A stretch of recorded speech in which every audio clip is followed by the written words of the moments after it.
Dear students, welcome back to Sociology class. Today we are going to talk about counterculture. ಮೊದಲನೇ semester 9th ಸೆಷನ್ಸ್ಗೆ ತಮಗೆಲ್ಲರಿಗೂ ಸ್ವಾಗತ. ನಾನು doctor Mohan Kumar KS, working as associate professor of sociology, government first grade college for women, MG road, Hassan. ವಿದ್ಯಾರ್ಥಿಗಳೇ, contents ನೋಡೋಣ. Introduction. Counterculture is also a subculture. The culture of resistance is called counterculture.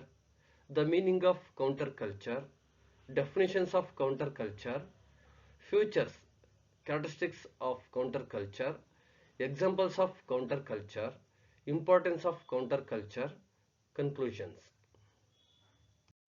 ವಿದ್ಯಾರ್ಥಿಗಳೇ, counterculture means prati samskruti. Introduction. A counterculture is a group of people who hold values and norms that contradict those of a society. The concept gained popularity in the 1960s when radical students and others in the United States advanced unconventional theories about politics, work and family. ಒಂದು ಸಮಾಜಕ್ಕೆ ಸೇರಿದಂತಹ ಗುಂಪು ಅದರ ಮೌಲ್ಯಗಳನ್ನು ಮತ್ತು ನಿಯಮಗಳನ್ನು ವಿರೋಧಿಸುವಂತಹ ಮೌಲ್ಯ ಹಾಗೂ ನಿಯಮಗಳನ್ನು ಹೊಂದಿದ್ದರೆ ಅದು ಪ್ರತಿಸಂಸ್ಕೃತಿ ಎನಿಸಿಕೊಳ್ಳುವುದು. 1960ರ ದಶಕದಲ್ಲಿ ಅಮೆರಿಕಾದಲ್ಲಿ ತೀವ್ರಗಾಮಿ ವಿದ್ಯಾರ್ಥಿಗಳು ಹಾಗೂ ಇತರರು ರಾಜಕೀಯ, ಉದ್ಯೋಗ ಮತ್ತು ಕುಟುಂಬಗಳ ಬಗ್ಗೆ ಅಸಾಂಪ್ರದಾಯಿಕ ಸಿದ್ಧಾಂತಗಳನ್ನು ಮಂಡಿಸಿದಾಗ ಈ ಪರಿಕಲ್ಪನೆಯು ಹೆಚ್ಚು ಪ್ರಚಾರಕ್ಕೆ ಬಂತು. These were unconventional because they were against the prevailing traditional values and patterns of behavior. The repressive characteristics of traditional family life, especially the desire to allow people to experiment with their lives in ways such as drug use and free sexuality, were some of the common elements found in these theories. Perhaps the best example of a counterculture is the hippie movement, which began in the United States and spread throughout the world. ಇವುಗಳ ಒಂದು ಪ್ರಚಲಿತವಾಗಿದ್ದು ಸಂಪ್ರದಾಯಬದ್ಧ ಮೌಲ್ಯಗಳು ಹಾಗೂ ವರ್ತನಾ ಮಾದರಿಗಳ ವಿರುದ್ಧವಾದದ್ದರಿಂದ ಅಸಾಂಪ್ರದಾಯಿಕವಾಗಿದ್ದವು ಅಂತ ಹೇಳ್ತಾ ಹೋಗ್ತೀವಿ. ಅಂದರೆ ಈ ಒಂದು ಪರಿಕಲ್ಪನೆ ಯಾವ ರೀತಿ ಹೆಚ್ಚು ಪ್ರಚಾರಕ್ಕೆ ಬಂತು ಅನ್ನೋದಕ್ಕೆ ನಾವಿಲ್ಲಿ ಈ ಒಂದು ಪ್ರತಿಸಂಸ್ಕೃತಿ ಅನ್ನೋದು ಯಾವ ರೀತಿ ಬೆಳವಣಿಗೆ ಆಯಿತು ಅನ್ನೋದ್ರ ಬಗ್ಗೆ ನಾವು ತಿಳ್ಕೊಳ್ತಾ ಇದ್ದೀವಿ. ಸಾಂಪ್ರದಾಯಿಕ ಕೌಟುಂಬಿಕ ಜೀವನದ ದಮನಕಾರಿ ಗುಣಲಕ್ಷಣಗಳು, ವಿಶೇಷವಾಗಿ ಮಾದಕ ದ್ರವ್ಯಗಳ ಸೇವನೆ ಹಾಗೂ ಮುಕ್ತ ಲೈಂಗಿಕತೆಗಳಂತಹವುಗಳ ಬಗೆಗೆ ಜನರು ತಮ್ಮ ಜೀವನದಲ್ಲಿ ಪ್ರಯೋಗಗಳನ್ನು ಮಾಡಲು ಅನುವು ಮಾಡಿಕೊಡುವ ಅಪೇಕ್ಷೆಗಳು ಅಂತ ಹೇಳಿ ನಾವು ಯೂತ್ಸ್ ಅಲ್ಲಿ ಜಾಸ್ತಿ ನಾವು ನೋಡ್ತಾ ಹೋಗ್ತೀವಿ ಇಂಥವನ್ನೆಲ್ಲ. ಹಾಗಾಗಿ ಈ ಸಿದ್ಧಾಂತಗಳಲ್ಲಿ ಕಂಡು ಬಂದಂತಹ ಕೆಲವು ಸಾಮಾನ್ಯ ಅಂಶಗಳಾಗಿದ್ದವು. ಬಹುಶಃ ಪ್ರತಿ ಸಂಸ್ಕೃತಿಗೆ ಒಂದು ಉತ್ತಮ ಉದಾಹರಣೆ ಅಂದರೆ ಅಮೆರಿಕ ಸಂಯುಕ್ತ ಸಂಸ್ಥಾನದಲ್ಲಿ ಪ್ರಾರಂಭವಾಗಿ ಪ್ರಪಂಚದಾದ್ಯಂತ ಪ್ರಚಲಿತವಾದಂತಹ ಹಿಪ್ಪಿ ಚಳುವಳಿ. Counter culture is also A sub culture. ಪ್ರತಿ ಸಂಸ್ಕೃತಿಯೂ ಕೂಡ ಉಪಸಂಸ್ಕೃತಿಯೇ ಹೌದು. When a subculture takes a direct stand against the dominant culture, rejecting its core values and adopting values that are the opposite, it is called a counterculture. ಯಾವಾಗ ಒಂದು ಉಪಸಂಸ್ಕೃತಿಯು ಪ್ರಬಲ ಸಂಸ್ಕೃತಿಗೆ ನೇರವಾಗಿ ವಿರುದ್ಧ ನಿಲುವನ್ನು ತಳೆಯುವುದೋ, ಅದರ ಪ್ರಮುಖ ಮೌಲ್ಯಗಳನ್ನು ತಿರಸ್ಕರಿಸಿ ಅದಕ್ಕೆ ತದ್ವಿರುದ್ಧವಾದ ಮೌಲ್ಯಗಳನ್ನು ಒಪ್ಪಿಕೊಳ್ಳುವುದು, ಆಗ ಅದನ್ನು ಪ್ರತಿ ಸಂಸ್ಕೃತಿ ಎನ್ನಲಾಗುತ್ತದೆ. The term has become The term has become increasingly popular in the past few decades.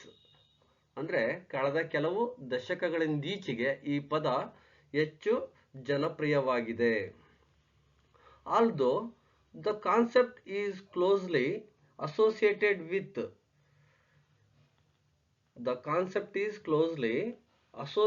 with the hippie movement of the 1960s, it is no longer used in a negative sense. Today, it symbolizes opposition, dissatisfaction and disappointment with the modern world. Today, values and norms that consciously oppose the dominant value system are also recognized as counter culture. ಈ ಪರಿಕಲ್ಪನೆ ಅಂತಕ್ಕಂಥದ್ದು 1960ರ ದಶಕದ hippie ಚಳವಳಿಯೊಡನೆ ಹತ್ತಿರದ ಸಂಬಂಧ ಹೊಂದಿದ್ದರೂ ಕೂಡ ಈಗ ಅದು ನೇತ್ಯಾತ್ಮಕ ದೃಷ್ಟಿಯಲ್ಲಿ ಬಳಸುತ್ತಿಲ್ಲ.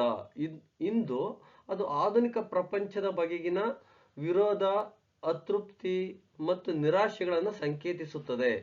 ಇಂದು ಯಾವ ಮೌಲ್ಯಗಳು ಹಾಗೂ ನಿಯಮಗಳು ಪ್ರಬಲ ಮೌಲ್ಯ ವ್ಯವಸ್ಥೆಯನ್ನು ಪ್ರಜ್ಞಾಪೂರ್ವಕವಾಗಿ ವಿರೋಧಿಸುವವೋ ಅವುಗಳೆಲ್ಲವೂ ಕೂಡ ಪ್ರತಿ ಸಂಸ್ಕೃತಿ ಎಂದು ಗುರುತಿಸಲ್ಪಡುತ್ತದೆ. It is good to remember that the normative systems and values that each culture espouses will eventually become part of the cultural mainstream. What was once unconventional will later become mainstream. When does this kind of assimilation occur? Where does this kind of assimilation occur? To what extent does assimilation occur? Sociologists are interested in answering these kinds of questions. ಪ್ರತಿ ಸಂಸ್ಕೃತಿಗಳು ಯಾವ ನಿಯಮಾತ್ಮಕ ವ್ಯವಸ್ಥೆಗಳನ್ನು ಹಾಗೂ ಮೌಲ್ಯಗಳನ್ನು ಪ್ರತಿಪಾದಿಸುವವೋ ಅವು ಕಾಲಕ್ರಮದಲ್ಲಿ ಸಾಂಸ್ಕೃತಿಕ ಮುಖ್ಯವಾಹಿನಿಯ ಭಾಗವಾಗುವುದೆಂದು ನೆನಪಿನಲ್ಲಿಟ್ಟುಕೊಳ್ಳುವುದು ಒಳ್ಳೆಯದು. ಯಾವುದು ಒಮ್ಮೆ ಅಸಾಂಪ್ರದಾಯಿಕ ನಿಯಮವಾಗಿತ್ತೋ ಅದು ತದನಂತರದಲ್ಲಿ ಮುಖ್ಯ ಸಂಸ್ಕೃತಿಯಾಗಿ ಪರಿಣಮಿಸುವುದು. ಈ ರೀತಿಯ ಲೀನವಾಗುವಿಕೆ ಯಾವಾಗ ಉಂಟಾಗುವುದು? ಈ ಬಗೆಯ ಲೀನವಾಗುವಿಕೆ ಎಲ್ಲಿ ಉಂಟಾಗುವುದು? ಯಾವ ಮಟ್ಟದಲ್ಲಿ ಲೀನತೆಯು ಉಂಟಾಗುವುದು? ಸಮಾಜಶಾಸ್ತ್ರಜ್ಞರು ಈ ಬಗೆಯ ಪ್ರಶ್ನೆಗಳಿಗೆ ಉತ್ತರ ಪಡೆಯಲು ಆಸಕ್ತರಾಗಿದ್ದಾರೆ. We can understand these things through an example. Buddhism was born as a counterculture against the dominant Brahminical values and legal system. However, later Buddha became one of the gods of Hinduism and replaced Buddhist values such as non-violence and sacrifices with animal sacrifice, making it an integral part of Brahminical Hinduism. ಈ ವಿಷಯಗಳನ್ನು ನಾವು ಉದಾಹರಣೆಯ ಮೂಲಕ ಅರ್ಥ ಮಾಡಿಕೊಳ್ಳಬಹುದು. ಬೌದ್ಧ ಧರ್ಮವು ಪ್ರಬಲ ಬ್ರಾಹ್ಮಣ ಮೌಲ್ಯಗಳ ಮತ್ತು ನಿಯಮಾತ್ಮಕ ವ್ಯವಸ್ಥೆಯ ವಿರುದ್ಧವಾಗಿ ಪ್ರತಿ ಸಂಸ್ಕೃತಿಯಾಗಿ ಜನ್ಮ ತಾಳಿತು. ಆದರೆ ತದನಂತರದಲ್ಲಿ ಬುದ್ಧ ಹಿಂದೂ ಧರ್ಮದ ದೇವತೆಗಳಲ್ಲಿ ಒಬ್ಬನಾದ ಮತ್ತು ಬೌದ್ಧ ಧರ್ಮದ ಮೌಲ್ಯಗಳಾದ ಅಹಿಂಸೆ, ಯಜ್ಞ ಯಾಗಾದಿಗಳಲ್ಲಿ ಪ್ರಾಣಿ ಬಲಿಯನ್ನು ನಿಲ್ಲಿಸಿದ್ದು ಬ್ರಾಹ್ಮಣ ಹಿಂದೂ ಧರ್ಮದ ಅವಿಭಾಜ್ಯ ಅಂಗವಾಗಿ ಇವತ್ತು ಮಾರ್ಪಾಡಾಗಿರ್ತಕ್ಕಂಥದ್ದು ನಾವಿಲ್ಲಿ ಗಮನಿಸ್ತಾ ಹೋಗ್ಬೋದು. The culture of resistance is called counter culture. ಪ್ರತಿರೋಧದ ಸಂಸ್ಕೃತಿಯನ್ನೇ ಕೌಂಟರ್ ಕಲ್ಚರ್, ಪ್ರತಿ ಸಂಸ್ಕೃತಿ ಕೌಂಟರ್ ಕಲ್ಚರ್ ಎಂದು ಕರೆಯುತ್ತಾರೆ. Counter culture is the foundation of every society. It gives people shared values, traditions and norms. However, culture is not static. It changes over time and often groups of people disagree with the dominant culture. When a group challenges, rejects or opposes the mainstream cultural values and practices, it is called counter culture. ಸಂಸ್ಕೃತಿ ಯಾವ ಸಮಾಜದ ಆಧಾರವಾಗಿದೆ? ಅದು ಜನರಿಗೆ ಸಾಮಾನ್ಯ ಮೌಲ್ಯಗಳು, ಸಂಪ್ರದಾಯಗಳು ಮತ್ತು ಮಾನ್ಯತೆಗಳನ್ನು ನೀಡುತ್ತದೆ. ಆದರೆ ಸಂಸ್ಕೃತಿ ಶಾಶ್ವತವಲ್ಲ, ಅದು ಕಾಲಾನುಸಾರ ಬದಲಾಗುತ್ತದೆ. ಹಲವೊಮ್ಮೆ ಕೆಲವು ಗುಂಪುಗಳು ಪ್ರಧಾನ ಸಂಸ್ಕೃತಿಯನ್ನು ಒಪ್ಪದೆ ಅದಕ್ಕೆ ವಿರುದ್ಧವಾಗಿ ನಡೆದುಕೊಳ್ಳುತ್ತವೆ. ಈ ರೀತಿಯ ಪ್ರತಿರೋಧದ ಸಂಸ್ಕೃತಿಯನ್ನೇ ಕೌಂಟರ್ ಕಲ್ಚರ್ ಎಂದು ಕರೆಯುತ್ತಾರೆ. The term counterculture became popular in the 1960s, especially in America, where young people questioned traditional norms of family, religion, politics, and lifestyle. Counterculture movements have always emerged when sections of society feel that the dominant culture does not represent their needs or ideals. Counter culture ಎಂಬ ಪದ 1960ರ ದಶಕದಲ್ಲಿ ಅಮೆರಿಕಾದಲ್ಲಿ ಪ್ರಸಿದ್ಧಿ ಪಡೆದಿತ್ತು. ಆ ಕಾಲದಲ್ಲಿ ಯುವಕರು ಕುಟುಂಬ, ಧರ್ಮ, ರಾಜಕೀಯ ಮತ್ತು ಜೀವನ ಶೈಲಿಯ ಪಾರಂಪರಿಕ ಮೌಲ್ಯಗಳನ್ನು ಪ್ರಶ್ನಿಸಿದರು. ಇತಿಹಾಸದಲ್ಲಿ ಯಾವಾಗಲೂ ಪ್ರಧಾನ ಸಂಸ್ಕೃತಿಯಿಂದ ಅಸಮಾಧಾನಗೊಂಡ ಗುಂಪುಗಳು ಪ್ರತಿ ಸಂಸ್ಕೃತಿಯನ್ನು ರಚಿಸಿರುವುದನ್ನು ನಾವು ಕಾಣಬಹುದು. The meaning of counterculture. Counterculture is a culture that goes against the dominant culture, values, beliefs, and lifestyles of a society. It rejects the norms that are valid in society and develops alternative beliefs and lifestyles. ಸಮಾಜದಲ್ಲಿ ಇರುವ ಪ್ರಭುತ್ವದ ಸಂಸ್ಕೃತಿ, ಮೌಲ್ಯಗಳು, ನಂಬಿಕೆಗಳು ಮತ್ತು ಜೀವನ ಶೈಲಿಗಳಿಗೆ ವಿರುದ್ಧವಾಗಿ ನಡೆಯುವ ಸಂಸ್ಕೃತಿಯನ್ನು ಪ್ರತಿ ಸಂಸ್ಕೃತಿ ಎಂದು ಕರೆಯುತ್ತಾರೆ.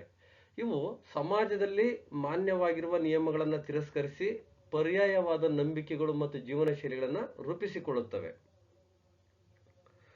Counter culture refers to a cultural group whose values and lifestyles are in opposition to the dominant culture.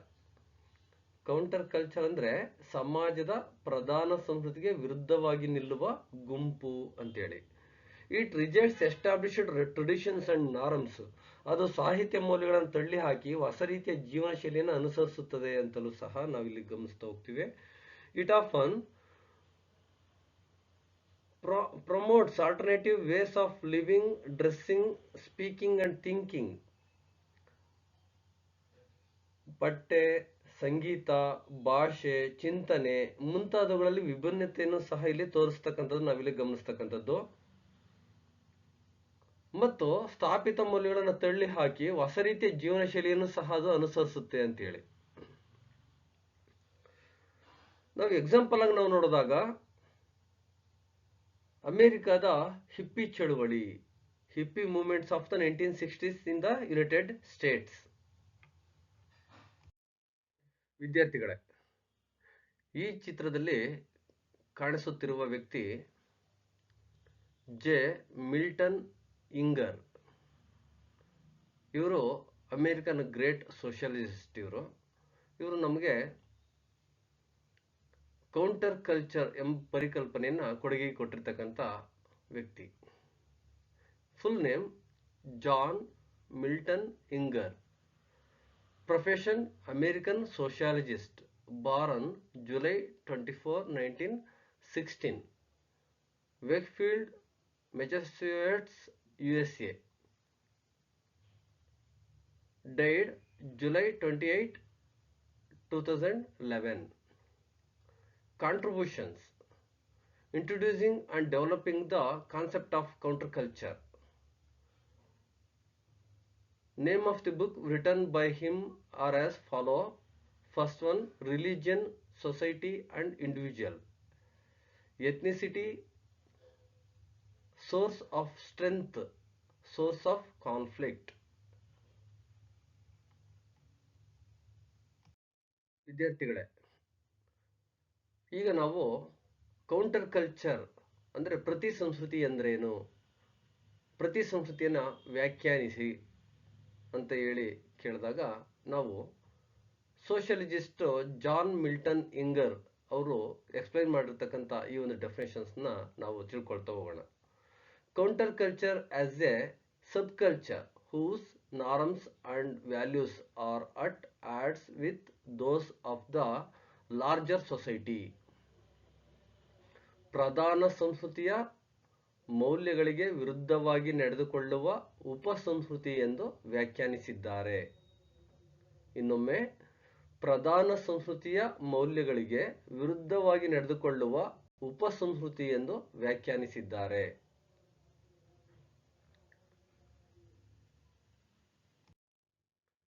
ವಿದ್ಯಾರ್ಥಿಗಳೇ, ಮತ್ತೊಂದು ಡೆಫಿನೇಷನ್ಸ್ ನೋಡ್ತಾ ಹೋಗೋಣ. ಪ್ರತಿ ಸಂಸ್ಕೃತಿ ಅಂದ್ರೆ ಏನು? What is counter culture? Define counter culture. A counterculture is a culture that challenges and opposes the prevailing culture, values and beliefs in a society. ಸಮಾಜದಲ್ಲಿ ಪ್ರಚಲಿತ ಸಂಸ್ಕೃತಿ, ಮೌಲ್ಯಗಳು ಮತ್ತು ನಂಬಿಕೆಗಳನ್ನು ಪ್ರಶ್ನಿಸಿ ವಿರೋಧಿಸುವ ಸಂಸ್ಕೃತಿಗೆ ಪ್ರತಿ ಸಂಸ್ಕೃತಿ ಎಂದು ಕರೆಯುತ್ತಾರೆ. ವಿದ್ಯಾರ್ಥಿಗಳೇ, ನೆಕ್ಸ್ಟ್ ನಾವು ಕ್ಯಾರೆಕ್ಟರಿಸ್ಟಿಕ್ಸ್ ಆಫ್ ಕೌಂಟರ್ ಕಲ್ಚರ್ ಬಗ್ಗೆ ತಿಳಿದುಕೊಳ್ಳೋಣ. First points: opposition to mainstream culture, ಪ್ರಧಾನ ಸಂಸ್ಕೃತಿಗೆ ವಿರೋಧ. Opposition to mainstream culture, counter cultures directly challenge dominant values like consumerism, capitalism or traditional morality. ಪ್ರಧಾನ ಸಂಸ್ಕೃತಿಗೆ ವಿರೋಧ, ಸಮಾಜದ ಪ್ರಮುಖ ಮೌಲ್ಯಗಳನ್ನು ಸವಾಲು ಮಾಡುತ್ತದೆ ಇದು. ಐಡೆಂಟಿಟಿ ಕ್ರಿಯೇಷನ್, ಗುರುತಿನ ಸೃಷ್ಟಿ. Members create unique identities through clothing, hair styles, music and language. ಸದಸ್ಯರು ಉಡುಗೆ, ಕೂದಲು ಶೈಲಿ, ಕೇಶಶೈಲಿ, ಸಂಗೀತ ಮತ್ತು ಭಾಷೆಯ ಮೂಲಕ ತಮ್ಮದೇ ಗುರುತನ್ನು ನಿರ್ಮಿಸುತ್ತಾರೆ. Youth involvement. Counter cultures are often led by young people who are dissatisfied with the status quo. ಯುವಕರ ಪಾಲ್ಗೊಳ್ಳುವಿಕೆ, ಯೂತ್ ಇನ್ವಾಲ್ವ್ಮೆಂಟ್. ಹೆಚ್ಚಾಗಿ ಯುವಕರೇ ಮುಂಚೂಣಿಯಲ್ಲಿ ಇರ್ತಕ್ಕಂಥದ್ದು ನಾವು ಇದರಲ್ಲಿ ಗಮನಿಸ್ತಾ ಬರ್ತೀವಿ. ಆಲ್ಟರ್ನೇಟಿವ್ ಲೈಫ್ ಸ್ಟೈಲ್ಸ್, ಪರ್ಯಾಯ ಜೀವನ ಶೈಲಿ. They encourage experiments in living styles such as communal living, spiritual exploration or non traditional relationships. ಸಾಮೂಹಿಕ ಜೀವನ, ಆಧ್ಯಾತ್ಮಿಕ ಶೋಧನೆ, ಸಂಪ್ರದಾಯ ವಿರೋಧಿ ಸಂಬಂಧಗಳನ್ನು ಉತ್ತೇಜಿಸುತ್ತವೆ. ಸಿಂಬಾಲಿಸಮ್, ಸಂಕೇತ ಅಥವಾ ಚಿಹ್ನೆಗಳ ಬಳಕೆ. Symbolism, symbols like peace signs, protest music or specific dress codes become marks of counterculture. ಚಿಹ್ನೆ, ಪ್ರತಿಭಟನಾ ಗೀತೆಗಳು, ವಿಶೇಷ ಉಡುಪುಗಳು, ಇವುಗಳನ್ನು ನಾವು ಈ ಸಿಂಬಾಲಿಸಮ್ಸ್ ನಲ್ಲಿ ನಾವು ಗಮನಿಸ್ತಕ್ಕಂಥದ್ದು. ಕಾನ್ಫ್ಲಿಕ್ಟ್ ವಿತ್ ಅಥಾರಿಟಿ, ಪ್ರಾಧಿಕಾರದ ವಿರುದ್ಧ ಸಂಘರ್ಷ.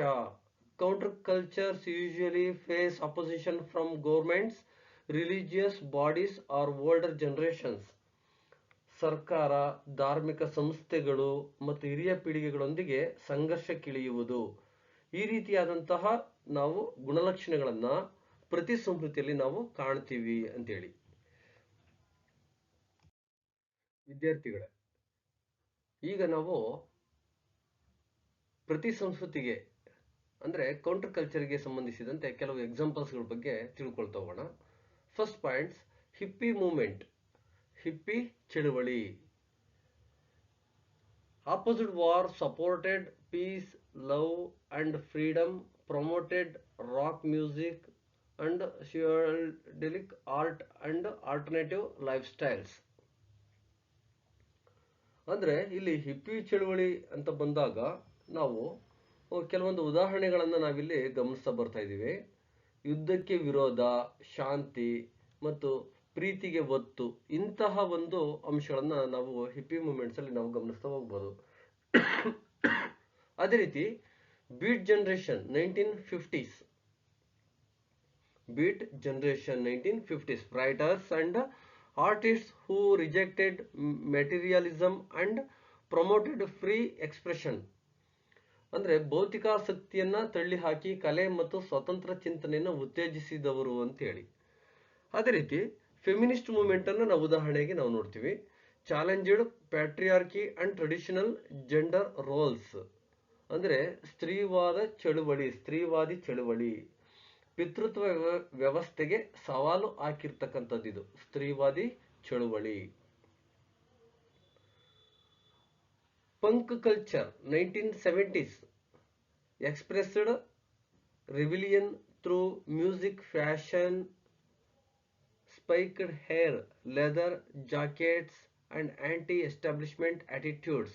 ಪಂಕ್ ಕಲ್ಚರ್ ಸಂಗೀತ ಮತ್ತು ಉಡುಪಿನ ಮೂಲಕ ಬಂಡಾಯ ತೋರಿಸಿರ್ತಕ್ಕಂಥದ್ದು ಇದು ಪಂಕ್ ಸಂಸ್ಕೃತಿ ಅಂತೇಳಿ. ಅದೇ ರೀತಿ civil rights movement, though primary a political movement, it also shaped a counter culture against racial discrimination. Civil rights ಚಳವಳಿಯಲ್ಲಿ ಜಾತಿ ಭೇದವನ್ನೇ ಪ್ರಶ್ನಿಸಿದಂತಹ ಪ್ರತಿ ಸಂಸ್ಕೃತಿ ಅಂತೇಳಿ ಸಿವಿಲ್ ರೈಟ್ಸ್ ಮೂವ್ಮೆಂಟ್ಸ್ ಅಲ್ಲಿ. ಪ್ರಪ್ರಥಮವಾಗಿ ಇದೊಂದು ರಾಜಕೀಯ ಚಳವಳಿಯಾಗಿದ್ದಂತಹದ್ದು. ಅದು ಕಾಲಾನಂತರದಲ್ಲಿ ಅಂದ್ರೆ ತದನಂತರದಲ್ಲಿ ಯಾವ ರೀತಿ ತನ್ನ ರೂಪವನ್ನು ಬದಲಾವಣೆ ಮಾಡ್ಕೋತು ಅನ್ನೋದಕ್ಕೆ ನಾವು ಇಲ್ಲಿ ಜಾತಿ ಭೇದವನ್ನೇ ಪ್ರಶ್ನಿಸಿರ್ತಕ್ಕಂಥ ಒಂದು ಪ್ರತಿ ಸಂಸ್ಕೃತಿ ಆಗಿರ್ತಕ್ಕಂಥ ನಾವು ಇಲ್ಲಿ ಗಮನಿಸ್ತಾ ಹೋಗ್ಬೋದು. ಇನ್ನು ಕಾಂಟೆಂಪರರಿ ಎಕ್ಸಾಂಪಲ್ಸ್ ಅನ್ನು ನಾವು ನೋಡಿದಾಗ LGBTQ, pride culture, environmentalist, eco activist groups and hacker cultures.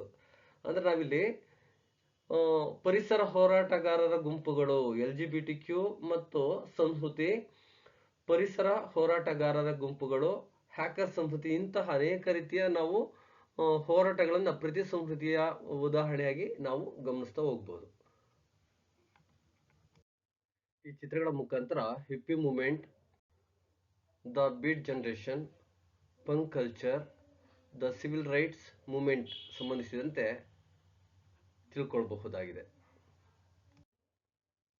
ಈ ಪಿಕ್ಚರ್ಸ್ನಲ್ಲೂ ಅಷ್ಟೇ ಫೆಮಿನಿಸ್ಟ್ ಮೂವ್ಮೆಂಟ್ಗೆ ಸಂಬಂಧಪಟ್ಟಂತೆ women equality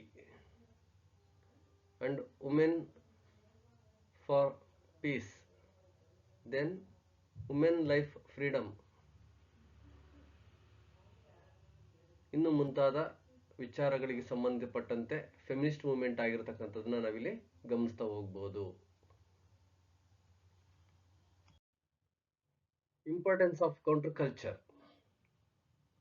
brings social change, ಸಾಮಾಜಿಕ ಬದಲಾವಣೆ ತರಲು ಸಹಾಯಕ. Counter culture challenges existing traditions and norms by questioning established practices.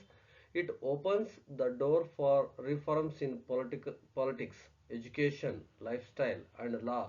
Example, feminist movements fought against gender inequality and brought women's rights into the mainstream. Counter culture ಪ್ರಧಾನ ಸಂಸ್ಕೃತಿಯ ಮೌಲ್ಯಗಳನ್ನು ಪ್ರಶ್ನಿಸಿ ಹೊಸ ಬದಲಾವಣೆಗಳಿಗೆ ದಾರಿ ಮಾಡುತ್ತದೆ. ಸ್ತ್ರೀವಾದ ಚಳವಳಿ ಮಹಿಳೆಯ ಹಕ್ಕುಗಳನ್ನು ಸ್ಥಾಪನೆ ಮಾಡಿರೋದ್ರಿಂದ.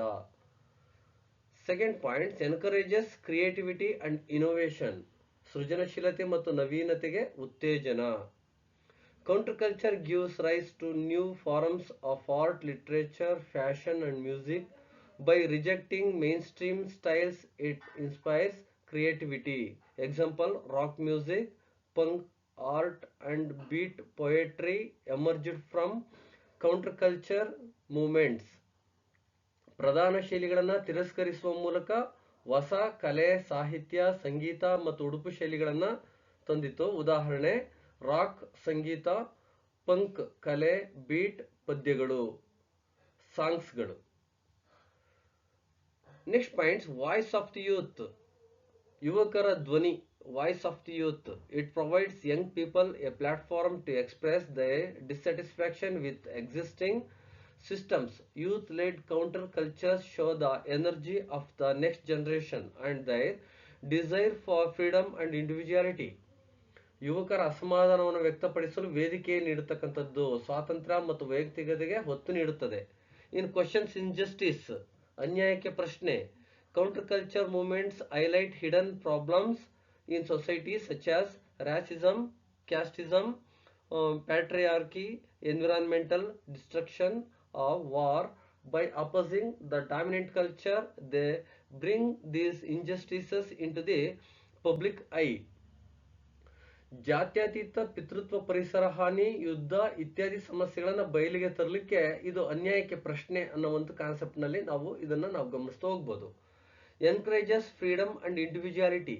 Counter culture promotes independent thinking. It allows people to live differently from traditional expectations, making space for diverse identities. ಸ್ವಾತಂತ್ರ್ಯ ಮತ್ತು ವೈಯಕ್ತಿಕತೆಯ ಉತ್ತೇಜನ. ಪ್ರತಿ ವ್ಯಕ್ತಿಗೂ ತನ್ನದೇ ಆದ ಜೀವನ ಶೈಲಿಯನ್ನು ಆಯ್ಕೆ ಮಾಡಲು ಅವಕಾಶ ನೀಡತಕ್ಕಂಥದ್ದು. ಪಾರಂಪರಿಕ ನಿರೀಕ್ಷೆಗಳಿಗೆ ಬದ್ಧರಾಗದೆ ಬದುಕಲಿಕ್ಕೆ ಇದು ಪ್ರೋತ್ಸಾಹಿಸ್ತಾ ಹೋಗುತ್ತೆ. Creates awareness even if they don't fully succeed. Counter cultural groups spread awareness about social issues. They plant the seeds for future change. ಜಾಗೃತಿ ಮೂಡಿಸ್ತಕ್ಕಂಥದ್ದು. ಪೂರ್ಣ ಯಶಸ್ಸು ಸಾಧಿಸದಿದ್ದರೂ ಪ್ರತಿ ಸಂಸ್ಕೃತಿಯ ಚಳವಳಿಗಳು ಸಮಾಜದಲ್ಲಿ ಜಾಗೃತಿ ಮೂಡಿಸುತ್ತವೆ. ಉದಾಹರಣೆ ಹಿಪ್ಪಿ ಚಳವಳಿ ಶಾಂತಿ, ಪ್ರೀತಿ ಮತ್ತು ಪರಿಸರ ಸಂರಕ್ಷಣೆ ಕುರಿತು ಜಾಗೃತಿ ತಂದಿರತಕ್ಕಂಥದ್ದು.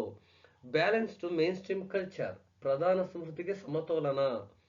Without counterculture, mainstream society may become rigid or oppressive. Counterculture acts as a balancing force by keeping society flexible and open to change. ಪ್ರಧಾನ ಸಂಸ್ಕೃತಿ ಕಠಿಣವಾಗದಂತೆ ಅಥವಾ ಹಿಂಸಾತ್ಮಕವಾಗದಂತೆ ಕೌಂಟರ್ ಕಲ್ಚರ್ ಸಮತೋಲನ ಸಾಧಿಸುತ್ತದೆ. Inspiration for reforms. ಸಂಶೋಧನೆ ಹಾಗೂ ಸುಧಾರಣೆಗೆ ಪ್ರೇರಣೆ. Many government policies, educational changes, and social reforms were influenced by countercultural movements. ಅನೇಕ ಸರ್ಕಾರದ ನೀತಿಗಳು, ಶಿಕ್ಷಣ ಬದಲಾವಣೆಗಳು, ಸಾಮಾಜಿಕ ಸುಧಾರಣೆಗಳು counter ಕಲ್ಚರ್ನಿಂದ ಪ್ರೇರಿತವಾಗಿವೆ. Conclusion. Counterculture is an important social phenomenon. It arises when groups feel alienated from mainstream values and seek alternatives. Counter culture ಒಂದು ಪ್ರಮುಖ ಸಾಮಾಜಿಕ ಪ್ರಕ್ರಿಯೆ. ಇದು ಜನರು ಪ್ರಧಾನ ಸಂಸ್ಕೃತಿಯಿಂದ ಅಸಮಾಧಾನಗೊಂಡಾಗ ಹುಟ್ಟುತ್ತದೆ. While it sometimes creates conflict, it also plays a vital role in bringing innovation, creativity and reforms to society. ಕೆಲವು ಸಂದರ್ಭಗಳಲ್ಲಿ ಸಂಘರ್ಷವನ್ನು ಉಂಟು ಮಾಡಿದರೂ ಇದು ಸಮಾಜಕ್ಕೆ ನವೀನತೆ, ಸೃಜನಶೀಲತೆ ಮತ್ತು ಸುಧಾರಣೆಯನ್ನು ತಂದಿದೆ. Movements like the hippie culture, feminism and civil rights have left a deep impact on modern civilization. Thus, counterculture represents the voice of dissent in society, reminding us that culture is never fixed but always evolving. Hippie ಚಳವಳಿ, ಸ್ತ್ರೀವಾದ ಮತ್ತು ನಾಗರಿಕ ಹಕ್ಕುಗಳ ಚಳವಳಿ ಇಂತಹ ಉದಾಹರಣೆಗಳಾಗಿವೆ. ಆದ್ದರಿಂದ counter culture ಎನ್ನುವುದು ಸಮಾಜದಲ್ಲಿ ವಿರೋಧದ ಧ್ವನಿ ಆಗಿ ಸಂಸ್ಕೃತಿ ಶಾಶ್ವತವಲ್ಲ ಎಂಬುದನ್ನು ಸ್ಮರಿಸುತ್ತದೆ. ಅದು ಯಾವಾಗಲೂ ಬೆಳವಣಿಗೆಯಲ್ಲಿರುವ ಪ್ರಕ್ರಿಯೆಯಾಗಿದೆ. Thank you.